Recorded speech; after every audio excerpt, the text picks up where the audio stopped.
This is the South Bank in London.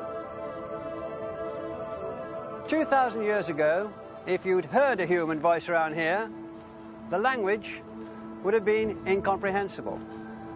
1,000 years ago, the English language had established its first base camp. Today, English circles the globe. It inhabits the air we breathe. What started as a guttural tribal dialect, seemingly isolated in a small island, is now the language of well over 1,000 million people around the world.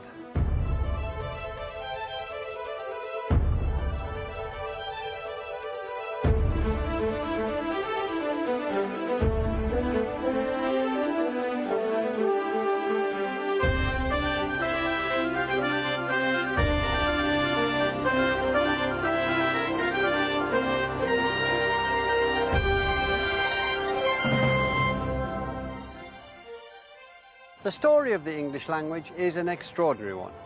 It has the characteristics of a bold and successful adventure, tenacity, luck, near extinction on more than one occasion, dazzling flexibility, and an extraordinary power to absorb. And it's still going on. New dialects, new Englishes are evolving all the time, all over the world. Successive invasions introduced, then threatened to destroy our language. Our first program tells that story. For 300 years, English was forced underground. Our second program tells how it survived and how it fought back. Our third program will tell how the English language took on the power blocks of church and state. Our fourth, how it became the language of Shakespeare. In later programs, we're going to leave these shores as English did, to tell the story of how in America, the language of one great empire became that of another. We'll go to the Caribbean, where a variety of new part English dialects took root. India, where English became a commanding, unifying language in a country of 1,000 tongues. And Australia, where a confident new English was invented by a people, many of whom had been expelled from their mother country. We'll travel through time, too, to explore how English in the 21st century has become the international language of business, the language in which the world's citizens communicate.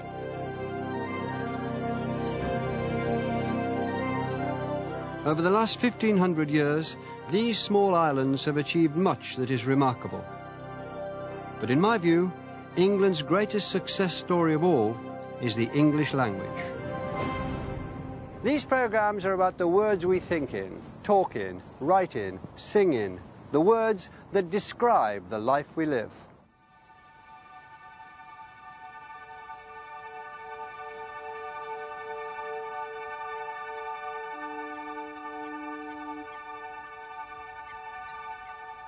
This is where we can begin, just after dawn, in a foreign country, on a flat shore by the North Sea, in what we now call the Netherlands.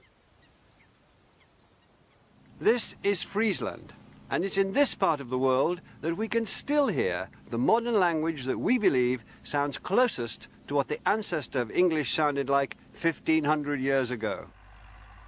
En als we dan maart nog even bezoeken, maart hebben we toch wel een aantal dagen rond met frost.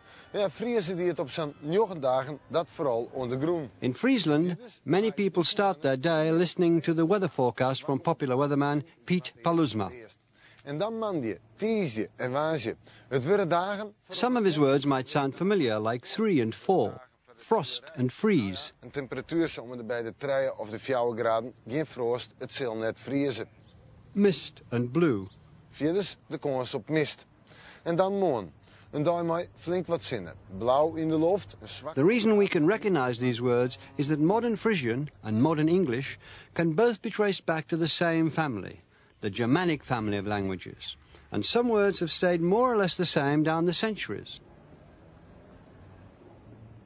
Butter, bread, cheese, meal, sleep, boat, snow, sea, storm.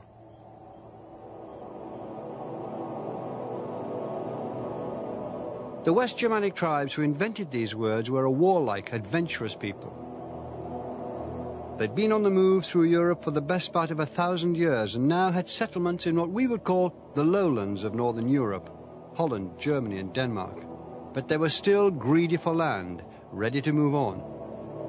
This is the island of Terschelling. The English coast is about 250 miles to the southwest behind me. It was from these islands and the low-lying Frisian mainland that in the 5th century a Germanic tribe, part of the family that also contained Jutes, Angles and Saxons, made sail to look for a better life. And they took their language, our language, with them. Us mid flodabar, on ranrada hiak stefnaka, snelletje semiark, snude bewunden. Uthat with this leoda land gesokten, wara berekna, swires wind for draf. The Germanic tribes weren't the first to invade our shores. More than 500 years before, the Romans had also come by sea to impose their will. Now their empire had crumbled, and they'd abandoned these islands, leaving the native tribes, the Britons or Celts, to their fate. This is Pevensey Castle, an ancient Roman fort that used to stand on the very shoreline of the south coast. The chronicle of the period reported that in the year 491, Germanic invaders laid siege and slaughtered the Celts who'd taken refuge here. Not one of them was left alive. Other Celts did survive the invasion, 1 million or more of them in England, but they were a broken people. The clue to their fate lies in the word the Germanic tribes used to describe them. It was Wilas, a name that lives on in our modern language as Welsh. 1,500 years ago, it meant both foreigner and slave. The Celts became servants and followers, second-class citizens. The only way up was to become part of the invaders' tribes, to adopt their culture and their language. The Celts and their language were pushed to the margins. Only a handful of words from the Celtic languages survive into modern English. In the north, where I come from, we have crag, meaning rock, coombe, meaning deep valley, and dialect words like brat and brock for badger.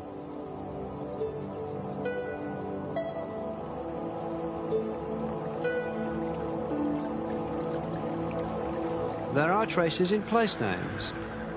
The Tor in Tropenna, spelled as Torpenhow, a neighbouring village to my own, that comes from the Celtic for peak. The Car of Carlisle means a fortified place. In the south, they left us the names of Thames and Avon, Dover and London. But these were fragments. The language that prevailed was that of the victors.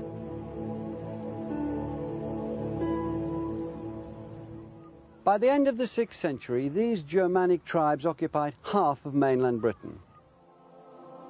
They had divided into a number of kingdoms: Kent, Sussex, Essex and Wessex, denoting the settlements of southern, eastern and western Saxon tribes; East Anglia, named after the Angles who gave England its name; Mercia in the Midlands, Northumbria in the north. Throughout these areas, many modern place names come from that settlement, or use the words they brought. We live with them. We live in them every day.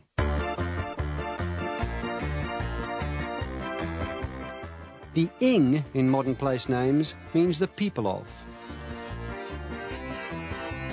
Ton, as in Wicton where I come from, means enclosure or village.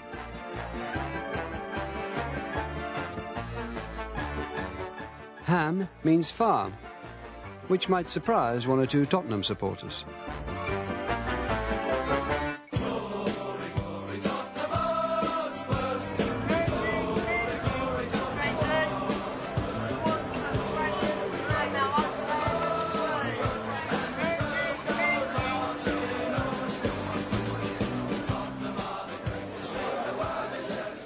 The Germanic tribes now settled around the country all spoke their own dialects. From among them would emerge one language, Anglo-Saxon or Old English, and we all speak it every day. With our 5 strikers, none of them can really finish. Armstrong, Everson, Ross, Sheridan. We just need some youth and pace, really. Examine the language you use today and you'll still find hundreds of words from a language over 1,500 years old. Keywords ranging from the names we give family members to numbers. Gardner also. So what do you reckon today? I think we'll win 2-1 today. So I'll drink to that. I live in like a West Ham sort of area, and I've got a lot of West Ham friends, but for this game we'll be enemies. For the home games, I would go with the guys we meet up from the Top Spurs website, or with my daughter to other games. I mean, she's 5 at the moment, loves it. She loves singing the songs, the nice ones anyway. I was coming with my son, so we just go in, get something to eat first, go into the ground, savour the atmosphere and watch the game. There has been a few high-scoring games over the years. I think the highest we ever beat them was 6-1. A repeat today wouldn't go amiss. Most of those words were from Old English. Nouns like youth, son, daughter, field, friend, home and ground. Prepositions like in and on, into, by and from. And the are from Old English. All the numbers and verbs like drink, come and go, sing, like and love. But would these words have sounded different all those years ago? In a slightly quieter pub, I asked language expert Katie Lowe. They sound a little different. I mean, the Old English for sun is sunu. That's not so very different. Game is garmen. Ground is grund. I noticed that Steve says his daughter loves singing songs. If you said that in Old English, it would be his dochter loveth a sangas singen. And you can see that that sounds pretty much like modern English.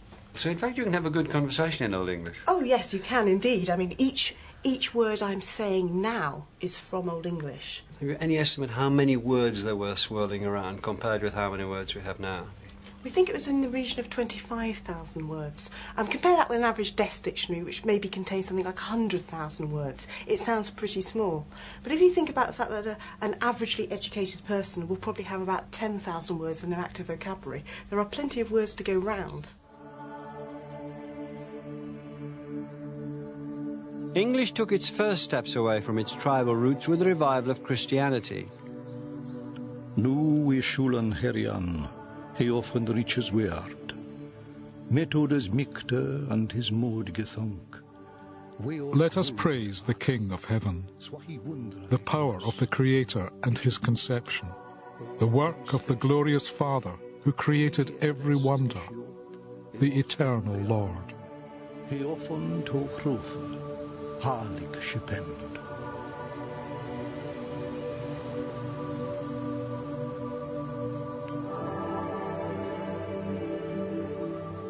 In 597, the monk and prior Augustine led a mission from Rome to Kent.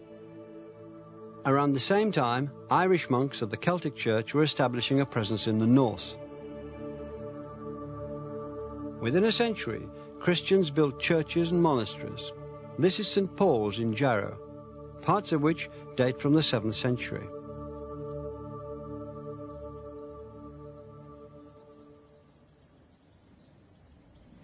Faith and stone weren't the only things the Christian missionaries brought to the country. They brought the international language of the Christian religion, Latin. Latin terms became part of the English word hoard. Altare became altar. Apostolos became apostle. Mass, monk and verse and many others all come from the Latin. This would become a pattern of English, the layering of words taken from different source languages. And from Latin too, the English took their script.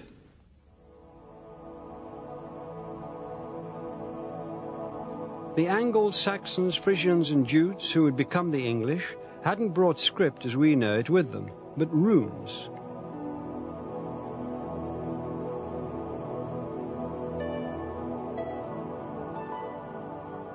The runic alphabet was made up of symbols formed mainly of straight lines, so that the letters could be carved into stone or wood. Those were their media, rather than parchment or paper. Though this is a short poem, most examples of runic writing that survive suggest runes were mainly used for short, practical messages or graffiti.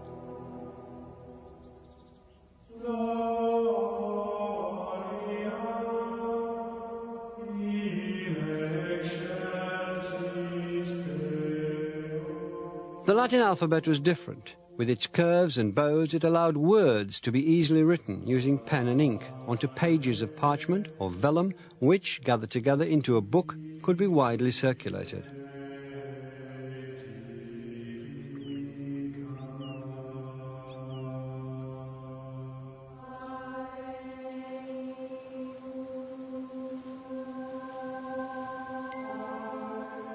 Christianity brought the book to these shores. Verbum, the word.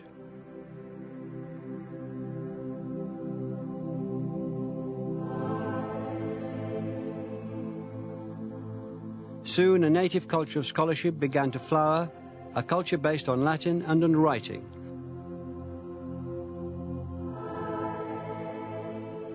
The magnificent Lindisfarne Gospels were created in the 8th century on the island of Lindisfarne, just off the northeast coast.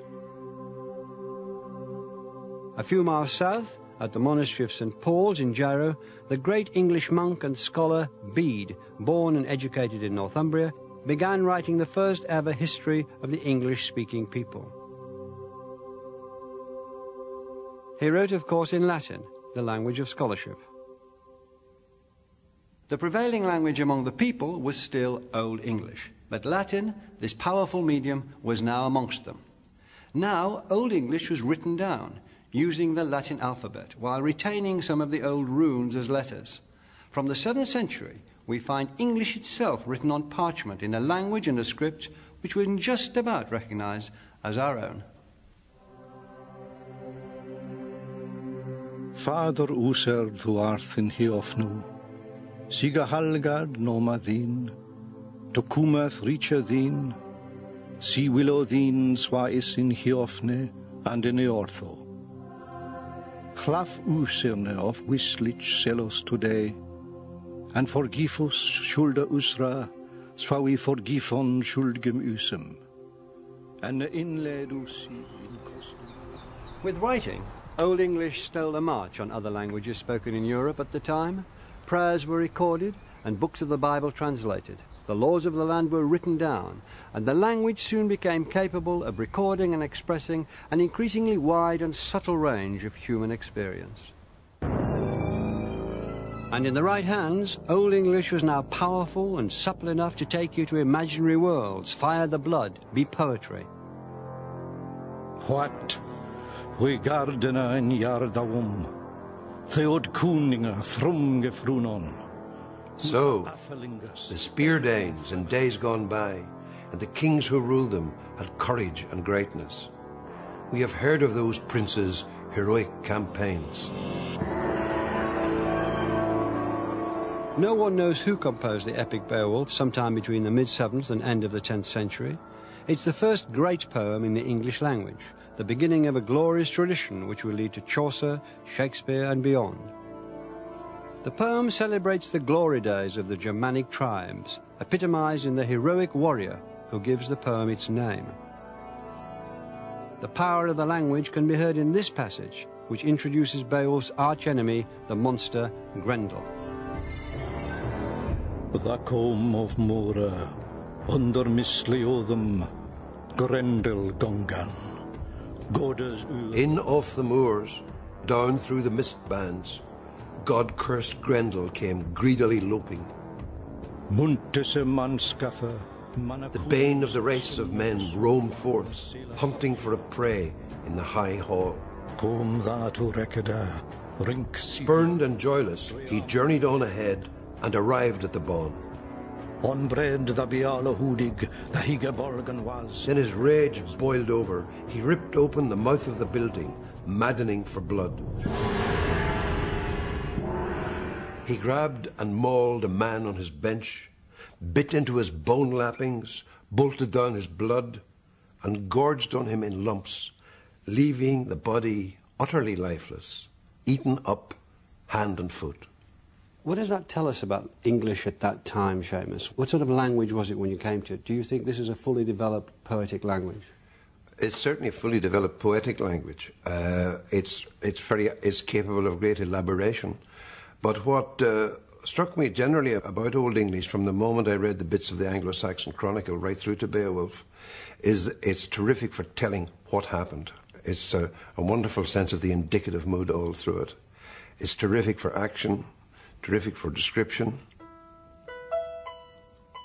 There's a wonderful forthright capacity to make up extra language in Anglo-Saxon. The words are very clear and direct. Bone and house, for example. Bone house, there you have the house for the body, a word for the body. Beautiful words for instruments. The harp is called gleobeam, the glee beam, the happy wood, or else the joy wood, I think so, goman wudu.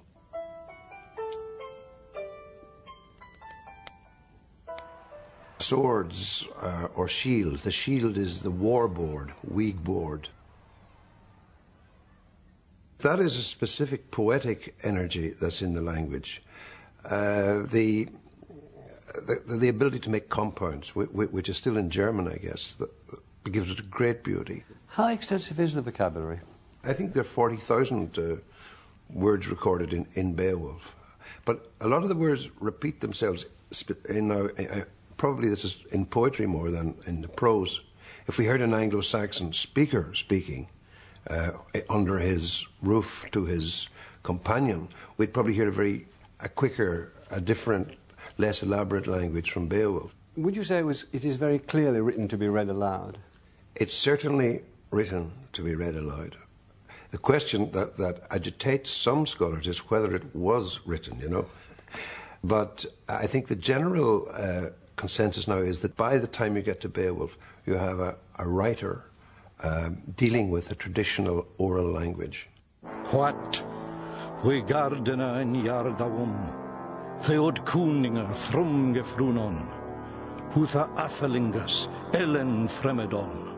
Certainly you open the book, what we gardena and Yardagum, it asks to be uttered.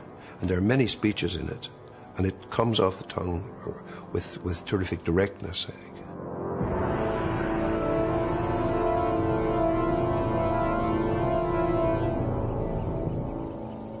Latin and Greek had created great bodies of literature in the classical past. In the East, Arabic and Chinese were being used in the 8th and 9th century as languages of poetry. But at that time, no other language in the Christian world could match the achievement of the Beowulf poet and his anonymous contemporaries. Old English was flourishing. The adventure was underway. But while the seeds of English had come from these Frisian shores in the 5th century, so now, in the late 8th century, a potential destroyer was preparing his battle fleet 500 miles or so to the north.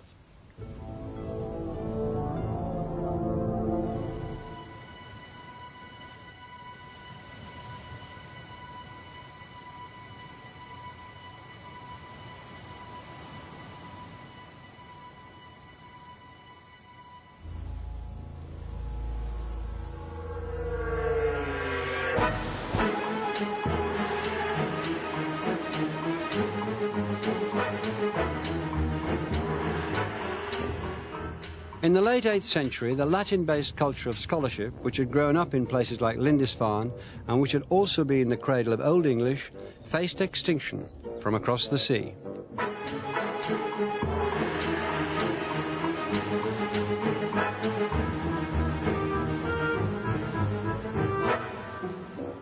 These ruins are of the medieval monastery that stood on the island of Lindisfarne. It was the Vikings who sacked and burned the religious centre that stood here before.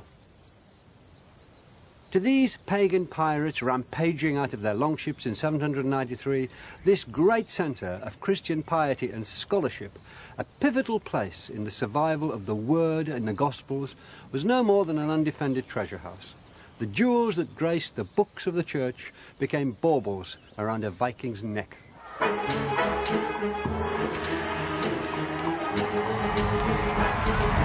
Today, the Vikings may seem romantic, reenacting their rituals a good day out. Over 12 centuries ago, their arrival was not so cheerful. To many, it seemed to signal the end for civilization.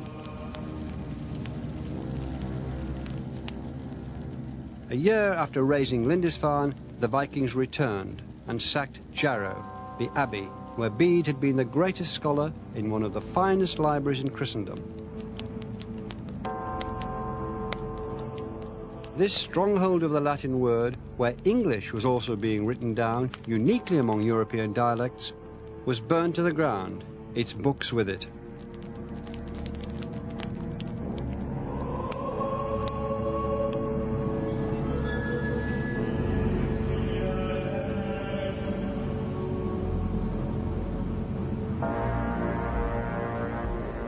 It was the start of 70 years of attack, during which the Vikings savaged this eastern half of the country. Few stories survive of exactly where and when they attacked, perhaps chillingly because few were left to tell the tale. At first, the raiders went home with their plunder. Then they decided to take the land itself. In 865, the Vikings landed a great army south of here in East Anglia. Within 5 years, the Viking invaders, who were now called Danes, controlled the north and east of the country. Of the old Anglo-Saxon kingdoms, only Wessex still held out. Old Norse, the language of the conquerors, was spreading throughout the land. Old English potentially faced the same fate as the Celtic language it had supplanted, virtual oblivion. English was in need of a champion, and it found one.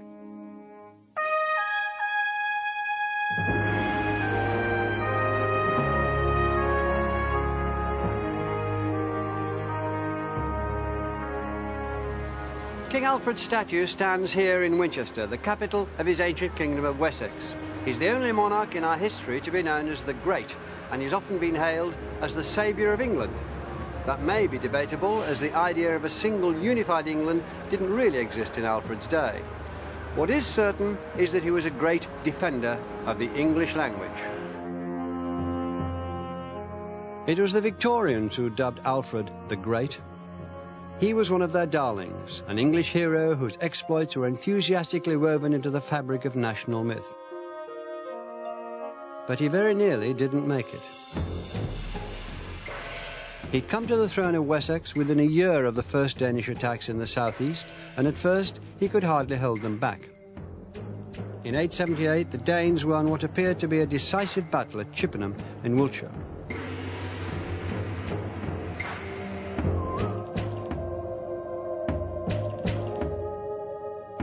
Alfred, with only a few followers, went on the run into the marshes of Somerset, moving, as a contemporary wrote, under difficulties, through woods, and into inaccessible places. Legend has Alfred, unrecognized, taking shelter in a poor woman's cottage and being scolded for burning the wheaten cakes he'd been set to mind. But the reality was less cosy.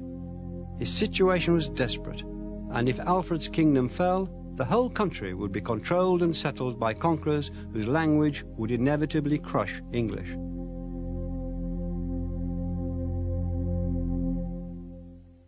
But Alfred proved to be an enterprising warrior and strategist.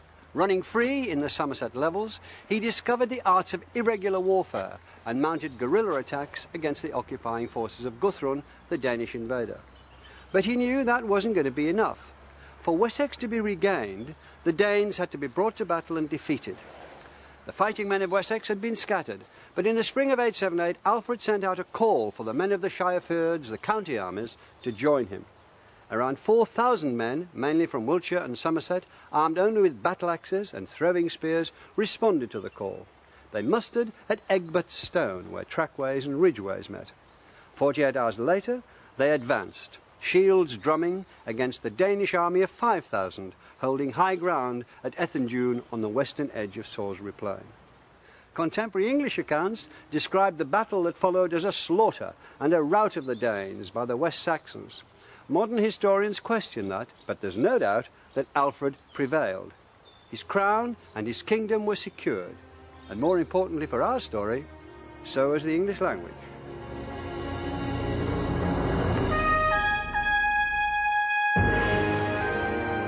the Danes surrendered. Their leader was baptized as a Christian, and Alfred's crucial victory was memorialized here in Wiltshire in an earlier version of a great white horse carved into the land he'd saved.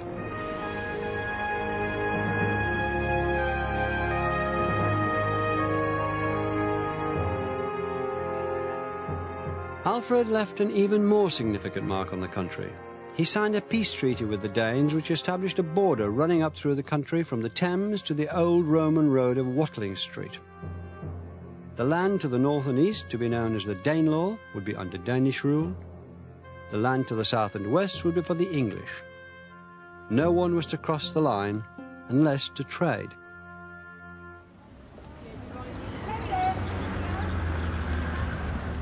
In the course of time, because of Alfred's peace treaty, when Danes and English met, they didn't do so to fight, but to do business, even to intermarry.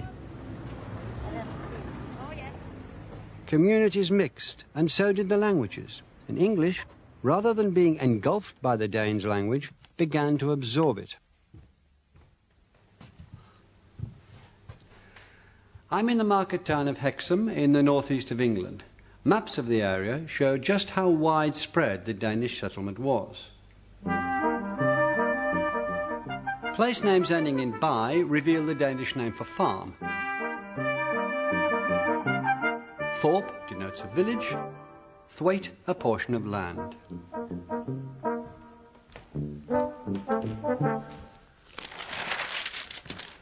The births, marriages and deaths pages of the local paper feature lots of names ending in "son." That was a Danish way of making a name by adding to the name of the father. Just on this page, I can see Harrison, Gibson Hudson, Robson, Sanderson, Dickinson, Simpson, Dickinson again, and Watson. In school where I was just across the country, there was a Pattinson, a Johnson, a Rawlinson, and another Dixon. Outside in the street, you can see the same thing on shop signs everywhere. Even given centuries of people moving around the country, names ending in "son" are still far more common in what were the Danish territories of the north and west than they are in the south and east. Above all, you can hear the echoes of the Danes' Old Norse language in the way people speak. What did you say it is? Charlie. Charlie, and out of... Sailor and Limmy cows. It's a little field on its own. As Willie says, there's a beck down by the side of it. It runs down through a little wood. And it's such a lovely setting down by the, down by Inardgarth, isn't it? It's like a little isolation field. It's only a couple of acres, the whole field. It'd be interesting to see a few sheep sold with lambs. It would be sort of... Are they allowed to be sold tonight? Some Old Norse words stayed in the local dialects of the north. Words like beck for stream and garth for paddock. As a boy in Wigton, I remember hearing and using dialect words like slattery for shower, slape for slippery, yet for gate, laup for leap, yek for oak and yam for home, as in Arsgang and Yam. Pure Norse, heard in Wigton every night of the week, and there were many others. But the influence of Old Norse wasn't just local. All around the country over time, hundreds of Norse words entered the mainstream of English, and we still use them every day. The SK sound is a characteristic of Old Norse, and English borrowed words like score and sky and skive, as well as perhaps 1,000 others, including anger, bull, freckle, knife, neck, root, scowl, and window.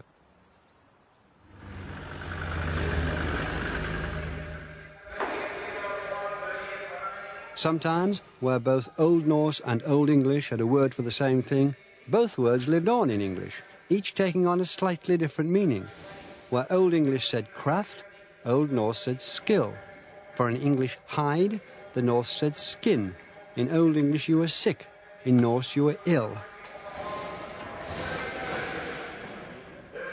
Here was another example of English's extraordinary ability to absorb, to take in words from other languages, adding them to its word hoard, increasing the richness and flexibility of the vocabulary. I think that the point about vocabulary is how much it astonishes by its ordinary nature. Words like law, egg, husband, leg, ill, die, ugly, all these words are from Old Norse, and yet you wouldn't necessarily think that they were foreign at all. Most astounding of all, I think, are the pronouns they, their and them. Those are also from Old Norse. And in terms of grammar, in a way, they simplified English, didn't they? They took it away from its Germanic roots. I think it's probably true to say that Old Norse affects the English language more than any other, because it actually leads to a restructuring of the language. Old English formed sentences, and not by word order, as we do, but by tacking on endings onto the ends of things like articles and pronouns and nouns. What happens is, through contact with a pretty similar language, a lot of these inflectional endings start to lose their distinctive nature. And actually this is a process that we can see happening fairly early on in the Anglo-Saxon period. So the language is prone to do that, but contact with Norse languages speeded it up, gave it a shove towards modernity. Can you give us a very simple example of that? Yes, let's take a simple sentence like, the king gave horses to his men. That would be something like in Old English, Se kuning gaf blankan his gumum. Now in Old English, you didn't tend to have a preposition like to. Instead, you could use a special ending, which kind of meant to his men. And that would be a um ending, and you just tack that onto the end of the noun for man. So you'd have gumum. ending. Now, the plural for the word for horse, if you want to say gave horses to his men, would be have an N on it, so it would be blankan. Unfortunately, towards the end of the Old English period, we start to see that ending becoming more and more indistinct. And we see spellings like guman, an, just the same as blankan, an. And it's obvious that the king is more likely to give horses to his men than men to his horses, but you can see that there's a potential there for difficulties, and so we start to see prepositions being used in place of those endings, which should become indistinct. Spoken English survived the Danish invasion, but as the 9th century drew to a close, the written culture was in a ruinous state, and King Alfred was concerned. When Alfred looked at the state of his kingdom, he was appalled. The scholars in the monasteries had once made England the greatest powerhouse of Christian teaching in Europe. But 150 years had passed since the high days of Bede, and the scholarly tradition had declined, hastened on its way by a century of Viking raids. In all the country, Alfred could barely find a handful of priests who could read and understand Latin. And if they couldn't understand Latin, they couldn't pass on the teachings of the religious books that told people how to lead virtuous lives. They couldn't save souls. Where the written word had once flourished, Alfred now found only chronic spiritual sickness. He looked for a cure. One way was to educate more clergy in Latin. But that wasn't enough. He hit on a more radical solution, a solution that hinged not on Latin, but on English. And he took English to new heights of achievement.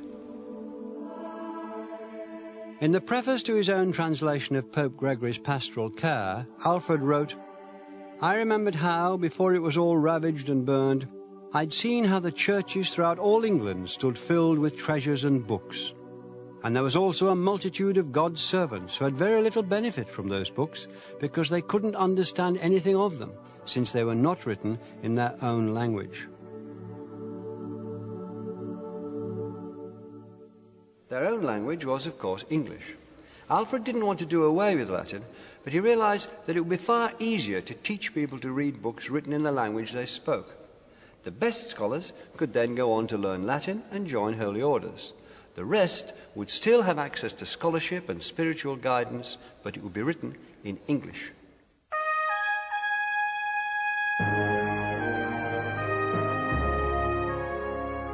Here, in his capital city of Winchester, Alfred drew up a plan. It was an extraordinarily imaginative project to promote literacy and restore the English language.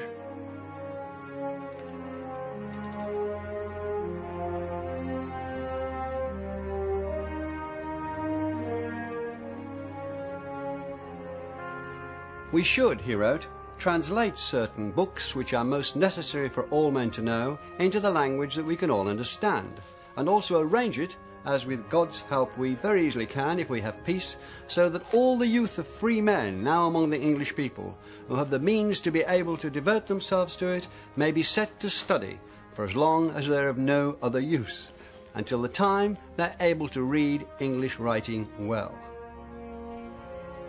Alfred had 5 books of religious instruction, philosophy and history translated from Latin into English, a laborious and costly undertaking.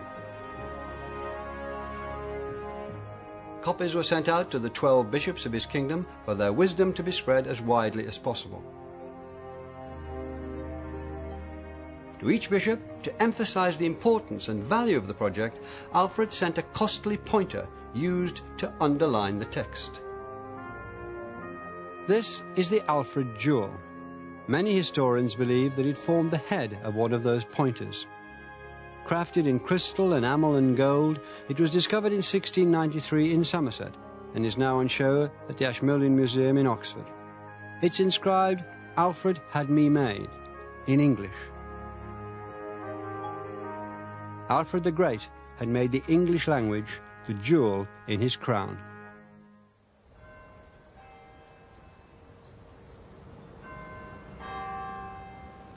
Here in Winchester, Alfred had established what was effectively a publishing house. Other projects he undertook included the commissioning of the Anglo-Saxon Chronicle, detailing hundreds of years of history. Alfred died in 899. One of his legacies was an English language which was more prestigious and widely read than ever before. There was nothing to compare with this range of written vernacular, history, philosophy, poetry, anywhere else in mainland Europe. English was out on its own. By the middle of the 11th century, English seemed secure, but now other invaders were waiting in the wings, and English was about to face its greatest threat ever.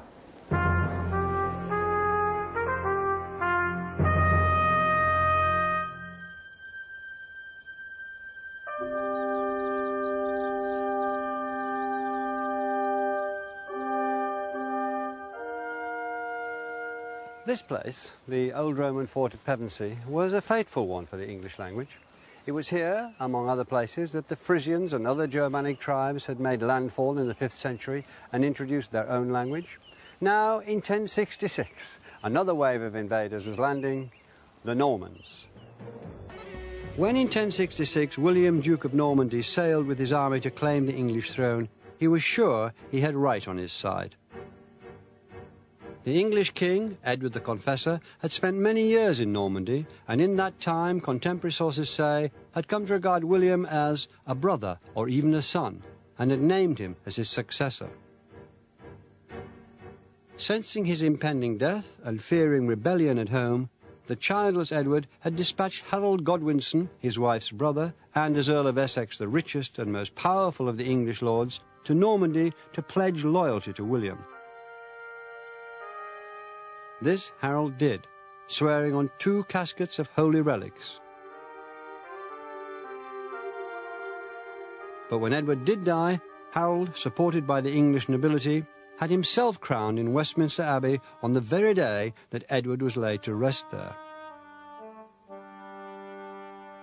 To the truculent and ruthless William, this was an affront. Invasion with maximum force, the only possible response.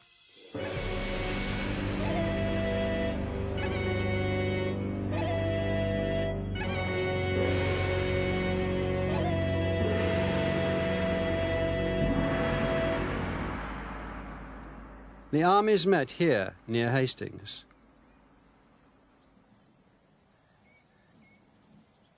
This is the spot where, traditionally, Harold fell, fatally pierced through the eye with an arrow.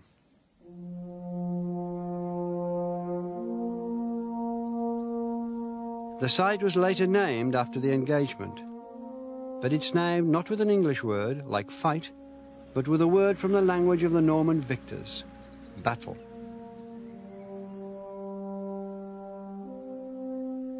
Harold would be the last English-speaking king of England for 3 centuries. On Christmas Day, 1066, William was crowned in Westminster Abbey, in a service conducted in English and Latin. William spoke French throughout. A new king and a new language were in authority in England. Enemy. Castle. Castle was one of the first French words to enter the English language. The Normans built a chain of them to impose their rule on the country. This magnificent castle at Rochester was one of the first to be fortified in stone.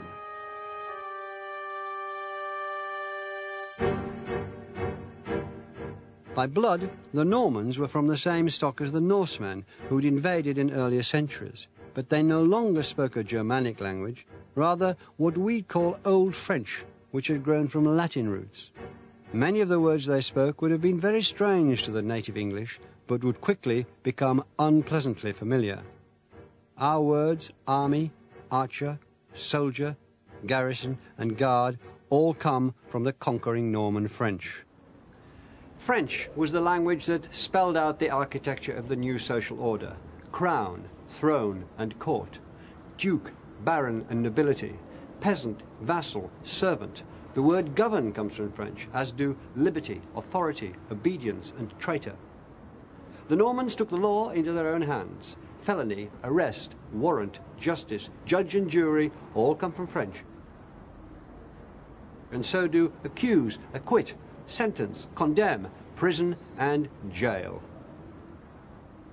It's been estimated that in the 3 centuries after the conquest, about 10,000 French words colonized the English language. They didn't all come in immediately, but the conquest opened a conduit of French vocabulary that's remained open on and off ever since. Today, French words are all around us. City, market, porter. Here we are, look, one fabulous salmon, weighs about 14 pounds. It is a fabulous fish. We've got some fabulous mackerel, they've come up from Aberdeen. Next to them are the oysters, they come from the Essex coast. Sole. Pork, sausage, bacon. Nice bit of fruit, bit of oranges, bit of juicy lemons. Grape, tart, biscuit, sugar. Cream. Fry. Vinegar. Nearly 500 words dealing with food, cooking and eating alone entered English from French, just a fraction of the imports which would enrich the English word hoard in the centuries after the Norman conquest.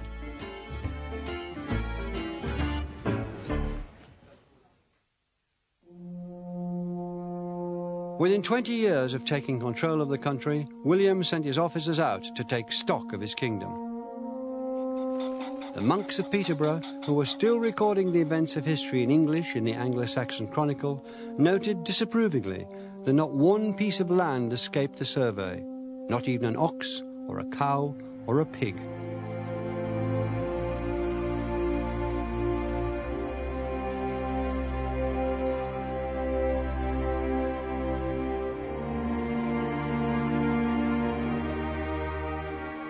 The Domesday Book, there are in fact 2 volumes, show us how complete the Norman takeover of English land was and how widespread their influence and their language.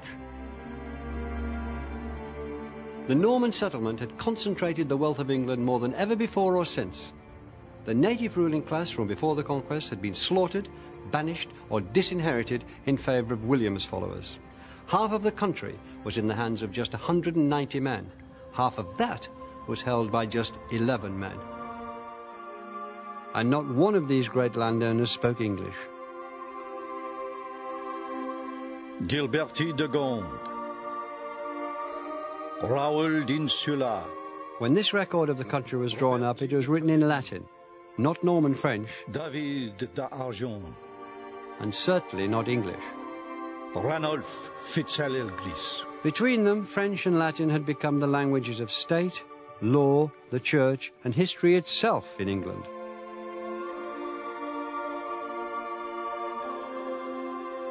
The writing of English became increasingly rare. Even the Anglo-Saxon Chronicle guttered into silence. What we gardena in Yardawum, Theod Kuninga from The language of Alfred and the Beowulf poet had lost all the prestige that it had slowly built up. In a country of 3 languages, English was now a poor third, bottom of the pile.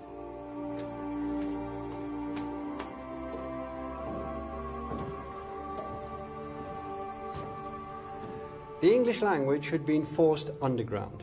It would take 300 years for it to re-emerge, and when it did, it would have changed dramatically.